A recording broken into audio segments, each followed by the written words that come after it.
함께 말씀하겠습니다. 하나님의 말씀 앞에서 우리 어제 자기 객관화, 그러니까 주님의 말씀을 가지고 자신을 볼 수 있는 그 자기 객관화를 해야 된다고 이렇게 이야기했는데, 하나님의 말씀 앞에서 그 자기 객관화를 상실한 이 유대교 최고 지도자들이 자신들의 이익을 위해서 하나님의 말씀을 이용하는 그런 종교업자였을 뿐만 아니라 그렇게 어, 그러한 진정한 그리스도인이 아니었다는 것을, 진정한 신앙인이 아니었다는 것을 보았습니다. 그 결과를 이제 21절 말씀에 어, 두 사도를 이제 의회 가운데 세우고 신문한 후에 뭐 어떻게 할 수가 없으니까, 자 이제 21절에 관리들이 백성들 때문에 그들을 어떻게 처벌할지 방법을 찾지 못하고 다시 위협하여 놓아주었으니 이는 모든 사람이 그 된 일을 보고 하나님께 영광을 돌림이라. 그러니까 베드로와 요한 달리 이 두 사도를 처벌할 방법을 찾지 못한 이제 유대교 최고 지도자들이 두 사도를 다시 위협하고 보내주었습니다.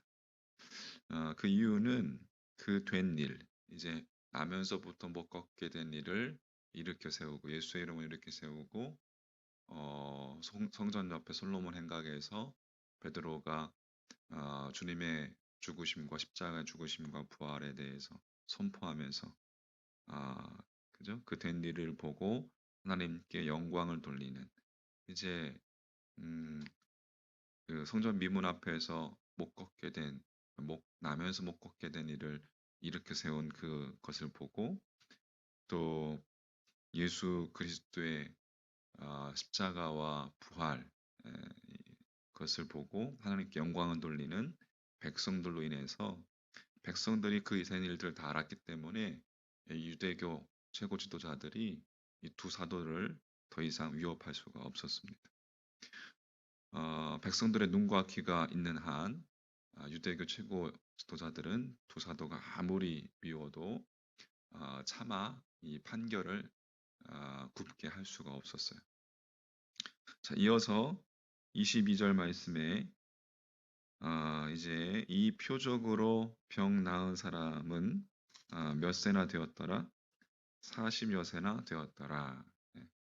그러니까 이렇게 이 말씀이 이제 붙으면서 백성들이 그 된 일을 보고 하나님께 영광을 돌림이라. 그러니까 하나님께 영광을 돌린 구체적인 이유가 나왔는데, 안진뱅이였던 이 거린과 관련된 백성들이 모두 하나님께 영광을 돌렸는데, 왜냐하면 이제 이 표적으로 병 나은 사람은 40여 세나 되었더라. 그러니까 나이가 40여 세나 되었다라는 것. 당시 이제 로마 그 시대에 당시에 평균 나이가 40여 세가 되면 어, 다 수명을 다하는 그러한 시대였다고 합니다. 그러니까 이 그 40여 세, 그 나이가 왜 하나님께 영광을 돌리는 이유가 되었을까? 어, 생각해 보면 나면서부터 못 걷게 된 이 거리는 어린아이가 아니었습니다. 만약 어린아이였다면 아직 발육이 끝나지 않았기 때문에 일어서지 못한다라고 그렇게 생각할 수도 있었을 거예요.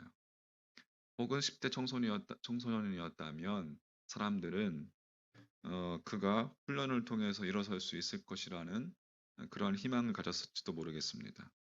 하지만 그의 나이는 이제 거의 당시 수명을 다해가는 40여 세나 되었다는 겁니다. 그러니까 40여 세가 넘기까지 안진뱅이였다면 그가 일어날 수 있는 확률은 거의 전무하다라고 이렇게 보아야 되겠죠. 그런데 상상할 수 없는 일이, 걷기도 하고 뛰기도 하며 하나님을 찬양하며 그 자신들 앞에서 예수 그리스도의 그 이름으로 실제로 벌어진 일을 그들이 목도했던 것이죠. 그래서 백성들이 40여 세나 되는 그의 나이에 놀라면서 하나님께 영광을 돌린 것입니다. 그뿐이 아니었어요. 백성들이 그의 나이로 인해서 하나님께 영광을 돌림보다 더 중요한 이유는 병 나은 사람, 일어선 이 사람이 보여준 용기 때문이었습니다. 아, 로마 제국 당시 방금 이야기했듯이 평균 수명이 40세 미만이었음을 감안한다면 성천성 안진뱅이었던 그가 어느 날 갑자기 일어나 걷게 되었다면 얼마나 여러분 가고 싶은 것도 많고 하고 싶은 것도 많이 있겠습니까? 그죠? 어찌 보면 그 나이에 누구보다도 자신만 생각하는 이기적인 삶을 살기가 쉬울 것입니다. 그런데 그가 이 두 사도가 재판받는 그 사내들인 공회, 그 법정에 나타났어요. 누구의 권유나 누구의 강압에 의해서가 아니라 그냥 자발적으로 부활하신 예수 그리스도가 자신을 위해서 자신을 구원해 주었다고 증언한 이 두 사도의 증인이 되어 주기 위해서 자발적으로 법정을 찾은 것입니다. 음? 솔로몬의 행각에서 자신이 치유받은 것과 관련해서 두 사도가 예수 부활을 언급했다는 그 이유로 이 유대교 지도자 집단에 체포되어서 옥에 갇히는 것을 자신의 눈으로 직접 목격했습니다. 그렇다면 자신 또한 부활의 최대 수혜자인 자신 역시 이 법정에서 무사할 수 없었을 텐데도 이 거린이 용기를 내어서 그곳에 나타난 거예요. 자신을 치유해 주신 예수 그리스도를 위해서라면, 자신이 경험한 진리를 위해서라면, 하루 만에 그 생명을 잃어도 붙잡혀서 그 생명을 뭐 누가 순식간에 그냥 지도새도 모르게 그냥 그렇게 어, 뭐 사라질 수도 있는 그의 생명을 잃어도 상관없다는 그런 용기였습니다. 그래서 사람들은 이 40여세나 된 그의 나이를 생각하면서 하나님께 영광을 돌리지 않을 수 없었던 것입니다. 자, 이제 어제까지 그렇게 안진뱅이의 생각에 갇혀 있던 사람이 하루아침에 자기 생명의 위험을 감수하면서까지 이 두 사도를 위해서, 또 예수 그리스도를 위해서 그가 용기를 낸 것은 예수 그리스도 안에서 그의 삶의 이제 태도가 바뀌게 된 것이죠. 그동안 아무렇게나 사는 대로 생각하는 것이 아니라, 사는 대로 그냥 생각하는 것이 아니라 이제 생각하는 대로 살게 된 거예요. 음.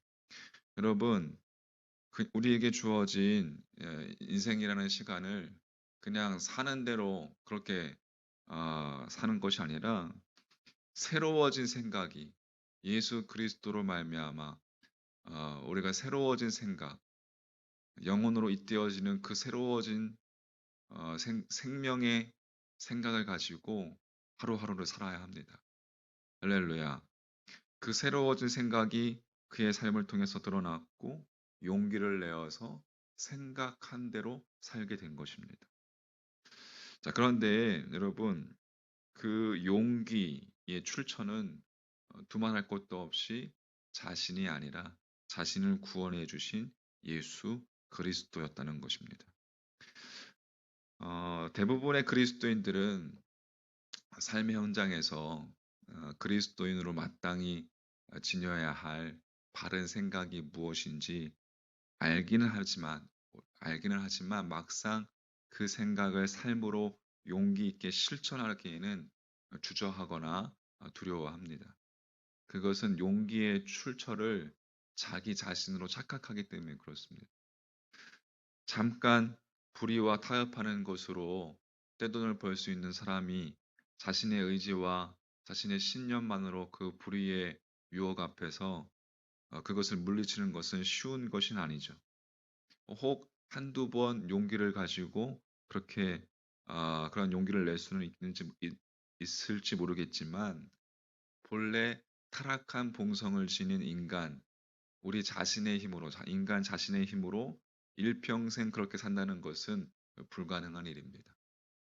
그러나 그것이 우리 그리스도인들에게는, 믿는 진정한 그리스도인에게는 가능한 것은, 그리스도인에게 그렇게 살 수 있는 용기의 출처는 자기 자신이 아니라 천지를 창조하신 삼위일체 하나님이시기 때문에 그렇습니다.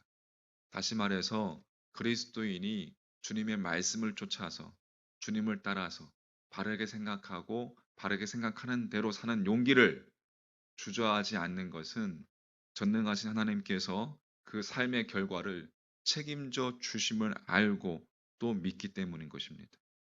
그래서 겉으로는 우리가 볼품없고 연약하게 짝이 없어 보이는 그리스도인일지라도 천하를 호령하는 아, 권력자보다, 장수보다 더 용기로운 삶을 살 수 있는 것은 그 전능하신 하나님께서 예수 그리스도로 인하여서 나오는 용기가 있기 때문에 그런 것입니다.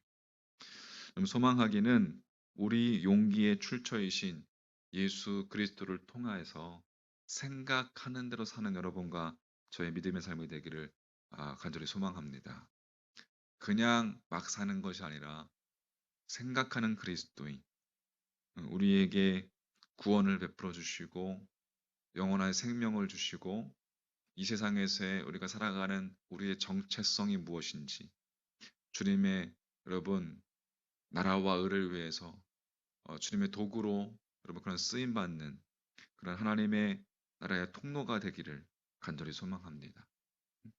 언제 어디서나 어떠한 상황 속에서도 우리에게 우리가 용기를 낼 수 있는 그 용기의 출처이신 예수 그리스도, 그 예수 그리스도를 통해서 여러분 우리의 생각과 여러분의 심령이 새로워지는 그러한 매일매일의 삶이 되시기를 주님의 이름으로 간절히 축원합니다.